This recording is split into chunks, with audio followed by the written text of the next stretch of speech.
What are some of the major environmental impacts related to constructing and operating wind turbines? Okay. So with respect to the construction of an offshore wind project, to grossly simplify, and unfortunately, we don't have a ton of time to go through all these details, but most of the turbines that are installed in the offshore sector today are what we call monopile construction. So it's, again, to simplify, what'll happen in the construction element from the design standpoint is you'll sink these monopiles down into the soil, and they can be screwed in with, you have a gigantic vessel. All of this is obviously done out in the water, so it's vessel-based. You're not bringing trucks and cranes out, which is dramatically simpler. It all has to be done on a vessel. This vessel has to be built.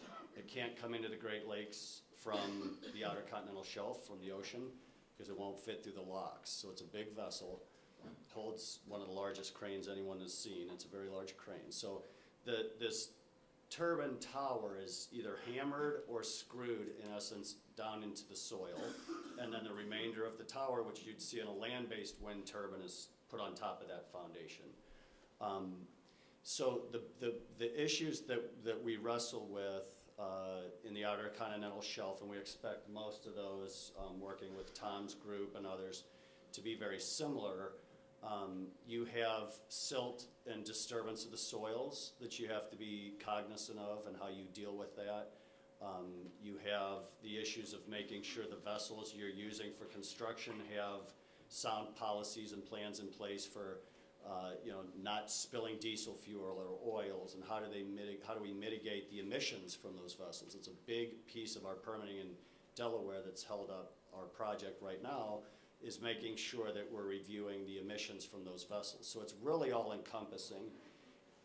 I would argue that that's appropriate. So for the first projects that get built, we should be under an amazing microscope to make sure that we're doing the right things. And that's what the state is trying to do with the legislation from the GLOW Council, to make sure that all of those environmental assessments are reviewed. So you build this turbine, so you're making sure the vessels are doing the right things, that the disturbance of the soil is right. You've got all of the environmental impacts, so you want to make sure, as Joel pointed out, what are you doing to the benthic community? What are you doing to the fisheries? As I mentioned earlier, we need to be a little bit careful about applying what we know about onshore wind energy to offshore situations, and also we need to be a little bit careful about applying what we know about marine ecosystems to what we know about freshwater systems. So in general, some of the research questions that we need to understand are things like, what are the species and ecosystems present? Okay, what's out there? And during different times of the year, during different times of the day, and different types of weather. Okay, we need to understand in what concentrations are they? Are they in high densities in certain areas, low densities in other areas? We have a lot of long-tailed ducks out in the center of Lake Michigan. We've heard that anecdotally from ships that sail across, the USS Badger, etc. But we need data, good hard data, so we can help inform potential development. And we also need to understand, will the densities, it's hard to know this beforehand, but can we make some estimates? Are these concentrations and densities going to go up or down in relation to some development in those areas? Navigational lighting, that's another issue that's a little bit out of the environmental topic, but was written up as a potential topic to discuss tonight. Navigational lighting is important to boaters, but it is also important to birds and potentially bats and potentially things underneath the water. Lights are known to attract in, we all know it from the summertime, insects. How might that change an ecosystem? Lights are known to attract in birds as well. We learned that from our communication tower research here in Michigan. We have ways that we can minimize the attraction to that site for a bird by making the lights flash. We also have ways in which we can minimize some of these potential impacts. Onshore, we've been having great luck with changing the cut-in speeds or changing the speed of the wind at which the turbine actually starts spinning, because we know bats don't fly at high wind speeds. About 6 meters per second, the bats say too windy, and they go find a comfortable roost. So, and the wind turbines on shore, I don't know offshore, which is what good thing we're at the same table. On shore, the typical cut-in speed when the turbine starts spinning is 3 to 4 meters per second of wind. So if we can compromise and have the turbine start spinning maybe closer to 5 meters per second, we instantly can reduce bat fatalities by, some people have found, as much as 60 to 70%. Let's consider that and realize that ducks do tend to avoid some of these systems and some of these wind farms, and that's a very good thing in many ways, because we are minimizing those collisions by good fortune with the ducks being able to just say, well, we're not going there, we see it, and we're going around it. There has to be numerous studies that the developers are going to have to perform to be able to provide that information to us, for us to be able to assess those environmental impacts. And that's everything from what are the bottom types like, what about any kind of bottomland habitat, aquatic habitat we're dealing with, is there vegetation out there, the surface uses, commercial fishing, recreational fishing, navigation, those types of things. There's a whole laundry list. I mean, the legislation that's written right now is 60 pages long. There's numerous requirements in there for the developer to be able to provide us with all this studies and all this information for us to be able to assess those environmental impacts. There's also ability for the department to be able to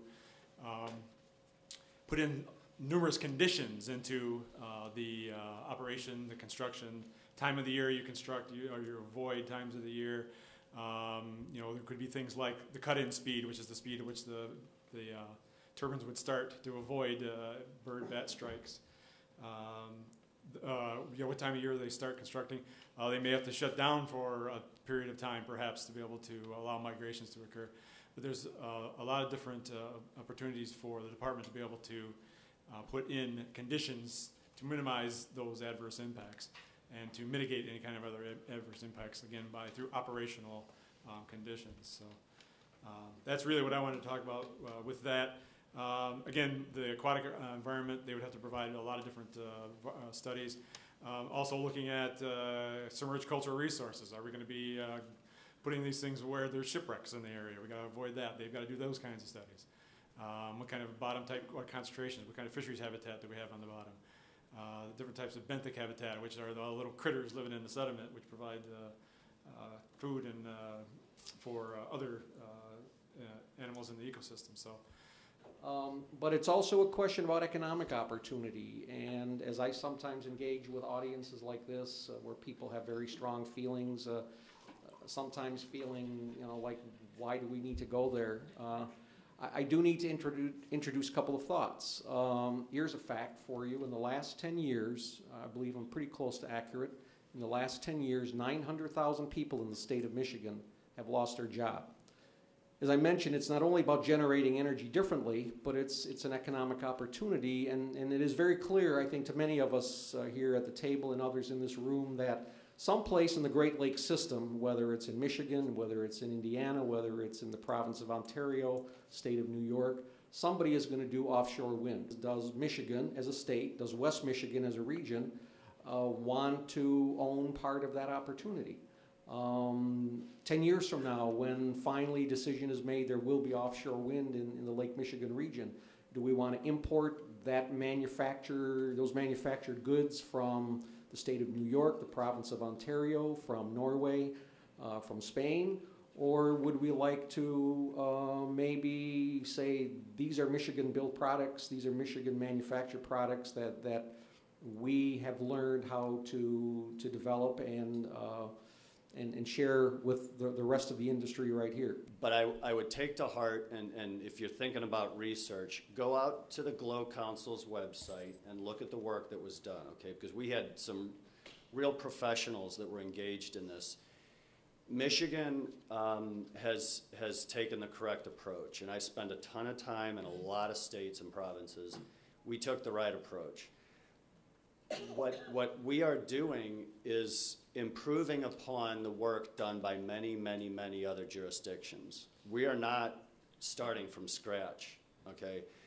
The Europeans have had turbines turning out in the water now for 17 years in the North Sea, okay? We get some humdingers in the Great Lakes. There's no doubt about it. The North Sea gets a humdinger, twice a day, every day, 365. I mean, that's a great proving ground for this kind of technology. So they've had these turbines turning out in the ocean for 17 years, and they're thrilled with it, and they're pushing more and more and more offshore. Now, that sounds like a sales pitch, but as a general rule, most European countries have a stronger social and environmental conscience, I would argue, than we sometimes do. The permitting that people are talking about was not half-baked and come up with overnight, okay? It is based on good science, and we have reason to look at their examples, and it's different here, and it is different here, and we'll improve on it, but we're improving on a pretty good process.